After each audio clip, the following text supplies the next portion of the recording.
Hello everyone, welcome to this video. Welcome to LLB वाला। तो guys, कैसे हो आप लोग? आई होप आप लोग काफी ज्यादा बढ़िया होंगे। तो गाइस, आज चलिए डिस्कस करते हैं कुछ important and significant legal news को। बिना समय गवाए चलिए वीडियो को स्टार्ट करते हैं। तो गाइस, ये वाला जो अपडेट है वो बहुत ज्यादा सिग्निफिकेंट है, क्योंकि इसका बैकग्राउंड में अगर आपको बता दूं तो पहली बात तो ये जो डिसीजन निकल के आया है 9 जज कॉन्स्टिट्यूशन बेंच से निकल के आया है सुप्रीम कोर्ट के, प्लस जिस मैटर में निकल के आया है वो काफी ज्यादा पुराना मैटर है। इनफैक्ट 1989 का जो सुप्रीम कोर्ट का जजमेंट है उसको ओवर रूल करता है जो नया जजमेंट आया सुप्रीम कोर्ट का। और तीसरी जो इंपॉर्टेंट बात है इस केस के बारे में, इसके बैकग्राउंड के बारे में, वो ये है कि ये पूरा केस माइंस और उसके टैक्सेशन से रिलेट करता है, जो कि एक इंपॉर्टेंट सब्जेक्ट है इंडिया का नेशनल लेवल। तो चलिए अब समझते हैं कि इशू क्या है पूरा। तो देखिए, आप जानते हो कि देश में माइनिंग होती है। कोल माइनिंग आप सुने होंगे, जमीन से कोयला निकाला जाता है।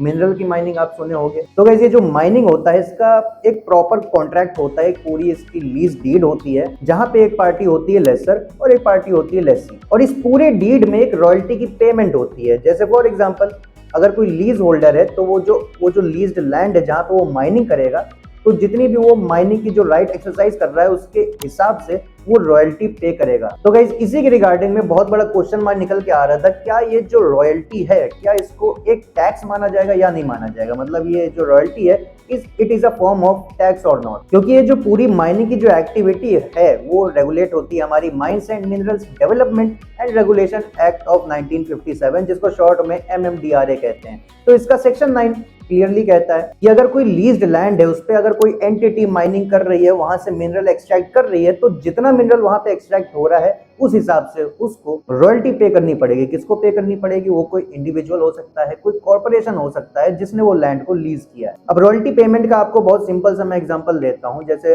आप एग्जांपल ले सकते हो मूवी स्टूडियो का। मूवी स्टूडियो कई सारे आर्टिस्ट के गानों को यूज करते हैं अपनी मूवी में। अब ये जो गाने वो यूज करते हैं वो फ्री में नहीं यूज करते हैं, बल्कि उनको एक फिक्स फी देनी पड़ती है जिसको रॉयल्टी बोला जाता है उस पर्टिकुलर आर्टिस्ट को, ताकि जो उसका काम है उसका उसको एक पेमेंट मिले, उसका उसको प्रॉफिट मिले। तो ऐसे रॉयल्टी काम करता है। तो यहाँ पे मेन क्वेश्चन यही निकल के आ रहा था कि ये जो रॉयल्टी होती है टैक्स होती है या टैक्स नहीं होती है। तो गाइस, इसके ऊपर एक बहुत बढ़िया इंडियन एक्सप्रेस का आर्टिकल आया है हुआ है, जिसको मैंने पढ़ा। काफी बढ़िया आर्टिकल था और इसी के कंटेंट्स को हम लोग इस वीडियो में डिस्कस करने वाले। काफी अच्छे से आर्टिकल लिखा गया है। तो गाइस, ये जो क्वेश्चन है ये 1989 में सुप्रीम कोर्ट ने इसको पहली बार डिसाइड किया था जब 7 जज कॉन्स्टिट्यूशन बेंच बनी थी। वहां पे सुप्रीम कोर्ट ने क्लियरली कह दिया था रॉयल्टी इज अ टैक्स। अब उस समय सुप्रीम कोर्ट ने ये रीजनिंग दिया था कि जो शेड्यूल 7 हमारा, जो कि 3 लिस्ट के बारे में बात करता है, union list, state list, concurrent list. और गाइस, ये जो तीनों लिस्ट मैं आपको बता रहा हूँ इनकी खासियत ये होती है कि यूनियन लिस्ट में जो सब्जेक्ट है उस पर सेंट्रल गवर्नमेंट लॉ बनाएगी, स्टेट लिस्ट में जो सब्जेक्ट्स है उस पर स्टेट गवर्नमेंट लिस्ट बनाएगी,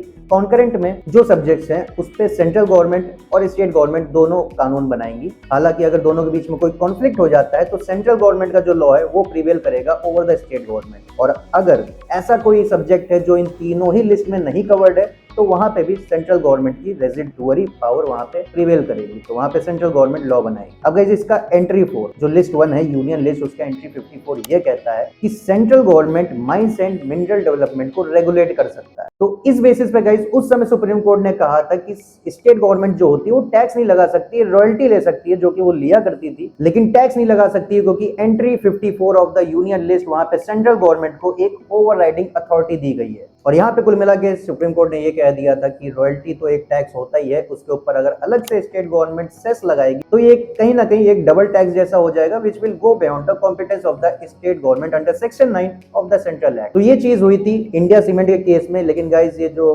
काफी ज्यादा कंट्रोवर्शियल हो गया था ये डिसीजन, और ये जो क्वेश्चन था ये बार बार उठ रहा था कि रॉयल्टी को टैक्स माना जाना चाहिए या नहीं माना जाना चाहिए। फिर 2004 में एक केशोराम इंडस्ट्रीज का केस निकल के आता है। अब गाइस, इस केस में यही क्वेश्चन फिर से आया कि रॉयल्टी क्या टैक्स होगा या नहीं होगा। तो गाइस, यहाँ पे 5 जज कॉन्स्टिट्यूशन बेंच बैठी थी और इस कॉन्स्टिट्यूशन बेंच ने ये हेल्ड किया कि उस समय 1989 में जो सुप्रीम कोर्ट ने कहा था कि रॉयल्टी इज अ टैक्स, वो एक टाइपोग्राफिकल एरर था सुप्रीम कोर्ट की तरफ से। और सुप्रीम कोर्ट उस समय ये कहना चाहती थी कि cess on royalty is a tax, मतलब रॉयल्टी के ऊपर जो सेस लगता है वो एक टैक्स है, रॉयल्टी खुद में एक टैक्स नहीं है। तो 2004 में केशोराम इंडस्ट्रीज में कुल मिला के सुप्रीम कोर्ट ने यह कह दिया कि रॉयल्टी टैक्स नहीं है। बट स्टिल जो 1989 का जजमेंट है वो 7 जज कॉन्स्टिट्यूशन बेंच का था, तो ये वाली जो 2004 की जो कॉन्स्टिट्यूशन बेंच थी उस डिसीजन को ओवर रूल नहीं कर पाई। अब गाइस, 2004 के बाद फिर से कई साल बाद ये क्वेश्चन उठ के आया कि ये जो रॉयल्टी है ये टैक्स है या टैक्स नहीं है। अब सुप्रीम कोर्ट भी यहाँ पे काफी परेशान हो गई थी, तो सुप्रीम कोर्ट ने 9 जज कॉन्स्टिट्यूशन बेंच बैठाया इस चीज को फाइनली डिसाइड करने के लिए कि रॉयल्टी इज अ टैक्स और नॉट। तो ये जो कॉन्फ्लिक्टिंग जजमेंट निकल के आए थे इंडिया सीमेंट के केस से या फिर केशोराम इंडस्ट्रीज के केस से, उस पर एक फाइनल डिसीजन देने के लिए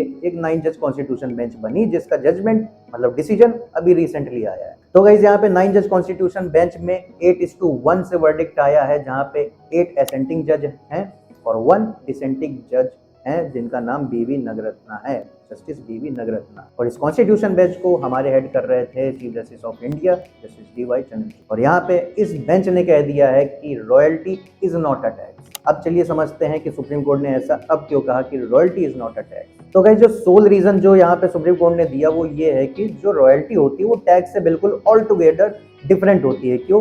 रॉयल्टी जो होता है वो एक कॉन्ट्रैक्ट या फिर एग्रीमेंट से निकल के आता है, जहाँ पे कोई भी पार्टी प्राइवेट पार्टी भी हो सकती है। तो यहाँ पे कोई भी पब्लिक पर्पस नहीं फुलफिल हो रहा है, कोई भी पब्लिक इंटरेस्ट डायरेक्टली नहीं फुलफिल हो रहा है, तो इसलिए वहां से जो रॉयल्टी निकल के आ रहा है उसको हम लोग टैक्स नहीं कह सकते हैं, बल्कि जो टैक्स होता है वो पब्लिक पर्पसेस के लिए होते हैं। वो पब्लिक वेलफेयर के लिए हो सकता है या फिर पब्लिक इंफ्रास्ट्रक्चर डेवलपमेंट के लिए हो सकता है।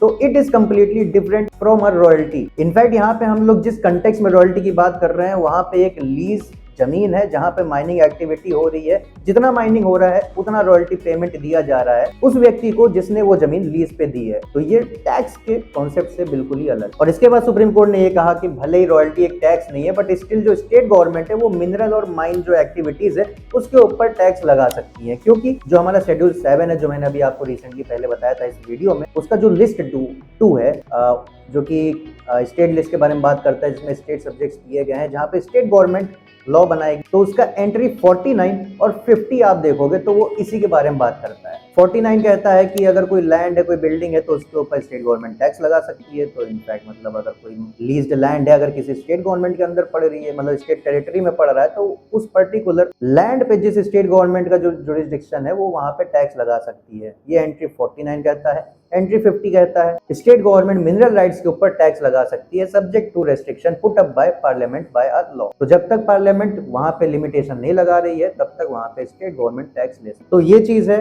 Royalty is not a tax and the state government have the power to levy cess on mining and mineral activities. ये सुप्रीम कोर्ट की 9 जज कॉन्स्टिट्यूशन बेंच ने अभी हेल्ड किया है। इसके बाद गाइस सुप्रीम कोर्ट ने अभी रिसेंटली कहा है कि पब्लिक इंटरेस्ट लिटिगेशंस जो कि पब्लिक इंटरेस्ट के लिए किए जाते हैं, पिटीशंस फाइल की जाती हैं ताकि पब्लिक इंटरेस्ट को सर्व किया जा सके, उसको बहुत ही गलत तरीके से आजकल यूज किया जा रहा है, काफी मिस्चीवियसली उसको यूज किया जा रहा है। अब चलिए समझते हैं सुप्रीम कोर्ट ऐसा क्यों कह रही है। तो देखिए, आप जानते हो PIL का जो जुरिस्डिक्शन है वो सुप्रीम कोर्ट के पास भी है, हाई कोर्ट के पास भी है।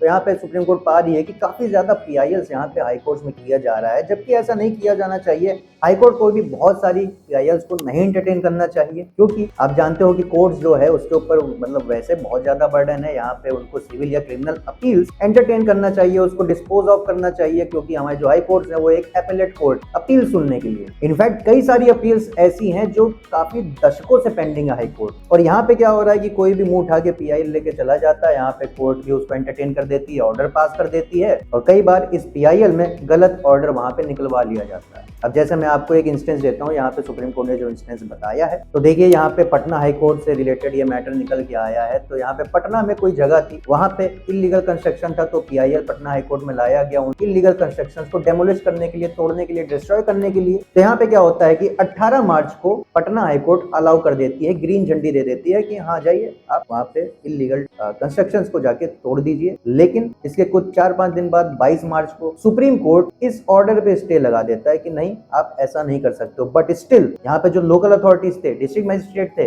वो जाके उन जगह को तोड़ देते और फिर बाद में जानबूझ के कहते हैं कि हमारे पास तो पटना हाई कोर्ट के ऑर्डर्स थे, उन्होंने हमको ग्रीन झंडी दिया था तो हमने वहां पे जाके तोड़ दिया, क्योंकि हमको हाई कोर्ट के ऑर्डर से कंप्लायंस भी करना था, कंप्लायंस रिपोर्ट हमको सबमिट करनी थी। तो यहाँ पे सुप्रीम कोर्ट का भी बिल्कुल सही कहना है कि भाई हाई कोर्ट चाहे जो बोले, 18 मार्च को अगर उसने हाई कोर्ट ने बोला तो 22 मार्च को हमने स्टे लगा दिया, तो स्टे लगा दिया, because we are the Supreme Court. But still ये सारी चीजें हुई तो यहाँ पे सुप्रीम कोर्ट को गुस्सा आया और PIL का जो मिसयूज हो रहा है वो यहाँ पे सुप्रीम कोर्ट ने हाईलाइट कर दिया। फिर बाद में ये सारी अथॉरिटीज यहाँ पे बेकार सी एक्सक्यूजेस लेके आ जाती हैं, फर्जी से एक्सक्यूजेस लेके आ जाती हैं कि हमको तो भैया हाई कोर्ट के ऑर्डर से कंप्लाई करना था। तो यहाँ पे सुप्रीम कोर्ट ने कहा कि ये जो आपने डेमोलिशन किया है, यहाँ पे जितने भी लोग उस डेमोलिशन से अफेक्टेड हुए हैं, अब ये फर्क नहीं पड़ता है कि बाद में ये प्रूव होता है कि वो जो कंस्ट्रक्शन था वो इलीगल था उस व्यक्ति का या फिर लीगल था, जितने भी लोग हैं उनको यहाँ पे कंपनसेशन दिया जाएगा। पटना की जो बिहार की जो गवर्नमेंट है कंपनसेशन देगी उन लोगों को जिनका घर या फिर जो भी मकान कंस्ट्रक्शन तोड़ा गया है इस डेमोलिशन में, उनको वहाँ पे कंपनसेशन दिया जाएगा। और इसके बाद सुप्रीम कोर्ट ने ये सारी चीजें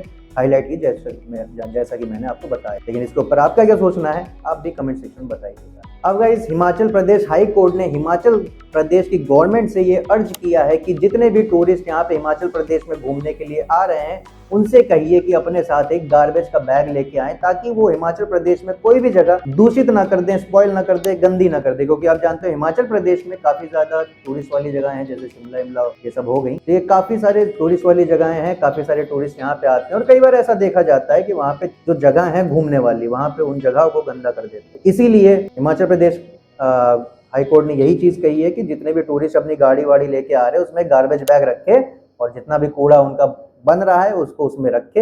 ये जो जितना भी सॉलिड वेस्ट मैनेजमेंट है पूरे स्टेट में, इसको किसी ना किसी तरह तो मैनेज करना पड़ेगा ना। तो हाई कोर्ट चाहती है कि ये लोग भी उस सॉलिड वेस्ट मैनेजमेंट में एक तरह से पार्ट ले। अब गाइस, ये चीज जो है ये हिमाचल प्रदेश हाई कोर्ट सिक्किम की गवर्नमेंट से इंस्पायर हुई, क्योंकि सिक्किम की गवर्नमेंट ने अभी रिसेंटली यही किया था कि जितने भी लोग आ रहे हैं उनको गार्बेज बैग लाना है और जितना भी कूड़ा ये सब सॉलिड वेस्ट बन रहा है उनको अपने बैग में रख के उनको लेके जाना है। ऐसे नहीं कि यहाँ पे जाके कहीं भी फेंक दिया। इनफैक्ट जो गोवा जैसे स्टेट है, सिक्किम जैसे स्टेट है, जहाँ पे काफी सारे टूरिस्ट आते हैं, काफी ज्यादा टूरिज्म वाली जगह है, वहां पे इस चीज को स्ट्रिक्टली फॉलो किया जाता है। नए नए ये लोग एफर्ट्स भी लेके आते रहते हैं कि ये चीजें कर दिया जाए, तो इससे हमारे जो स्पॉट्स है, टूरिस्ट स्पॉट है, वो काफी ज्यादा साफ सुथरे रहेंगे और एफिशिएंट रहेंगे। इनफैक्ट हिमाचल प्रदेश हाईकोर्ट में काफी सारा PIL भी किया गया था, पब्लिक इंटरेस्ट लिटिगेशंस भी किए गए थे relating to this environmental concerns in Himachal Pradesh. In fact अगर कोई टूरिस्ट अगर आता है, अगर वो ये सारी चीजें नहीं करता है, कूड़ा फैलाता है, तो उसके ऊपर चार्जेस भी लगाए जा सकते हैं। तो ये चीज तो हिमाचल प्रदेश हाईकोर्ट ने कहा। इसके अलावा और भी डायरेक्शंस दिए हिमाचल प्रदेश हाईकोर्ट को, जिसको चलिए डिस्कस कर लेते हैं। तो गाइस, पहली चीज तो ग्रीन टैक्स, जो भी टूरिस्ट आते हैं स्टेट के अंदर उनके ऊपर ग्रीन टैक्स लगाया जाता है। अब ये जो टैक्स होता है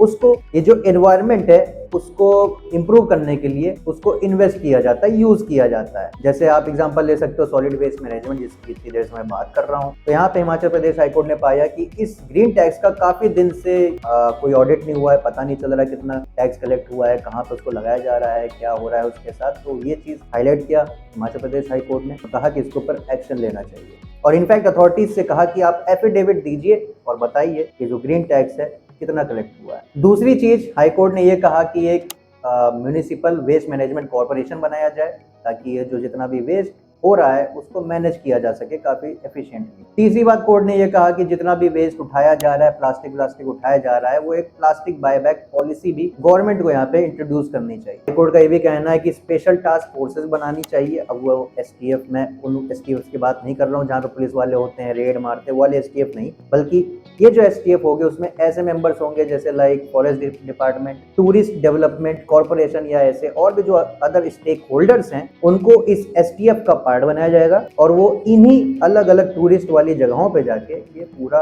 साफ सफाई वाला काम देखें। इसके बाद कोर्ट ने स्टेट से कहा कि आपको कंसीडर करना चाहिए कि एक इंफॉर्मेशन सेंटर बनाएं या फिर अच्छे अच्छे गाइड्स को लेके आए और जो बायो टॉयलेट्स होते हैं वो बनाए। मतलब ये सारी चीज़ें करे ताकि अगर कोई टूरिस्ट आए तो उसको पता भी चले कि हाँ यहाँ पे चीज़ें ऐसी चलती हैं। जब इंफॉर्मेशन सेंटर बताएगा कि आपको यहाँ कूड़ा नहीं फैलाना है, आपको ऐसे रहना है, तो ये चीज़ें कहीं ना कहीं बहुत ज़्यादा हेल्प करेगी। तो ये चीज़ कोर्ट ने कहा। अब ये जो मैटर है इसका 1 अगस्त को फिर से हियरिंग है, देखते हैं कोर्ट वहाँ पे क्या बोलती है। लेकिन आपके दिमाग में अगर कोई और मेथड आ रहा है जिससे ये वेस्ट मैनेजमेंट कंट्रोल हो सके तो आप भी कमेंट सेक्शन में जरूर बताइए। तो गाइस, बाकी इस वीडियो में इतना ही।